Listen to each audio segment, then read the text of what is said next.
Emily, what's wrong? Why are you crying? I lost my favorite toy at the park. Emily, what's wrong? Why are you crying?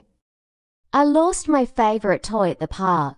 I'm so sorry to hear that. What did it look like? It's a teddy bear with a red bow. I can't it anywhere. I'm so sorry to hear that.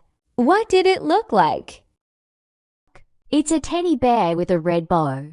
I can't it anywhere. It's okay, sweetheart. We'll look for it together.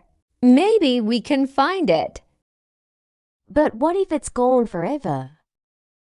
It's okay, sweetheart. We'll look for it together. Maybe we can find it.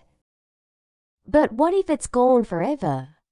We'll do our best. Sometimes things get lost and then found again.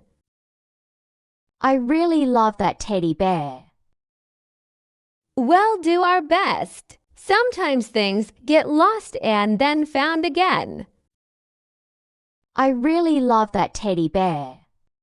I understand. Let's check at the park, and if we don't find it, we can get a new one. A new teddy bear. I understand. Let's check at the park, and if we don't find it, we can get a new one. A new teddy bear. Yes, and maybe we can make some happy memories with the new one too. Okay, Mom. Let's go look for my teddy bear. Yes, and maybe we can make some happy memories with the new one too. Okay, Mom. Let's go look for my teddy bear. That's the spirit, Emily. We'll find it or make new adventures with a new teddy bear.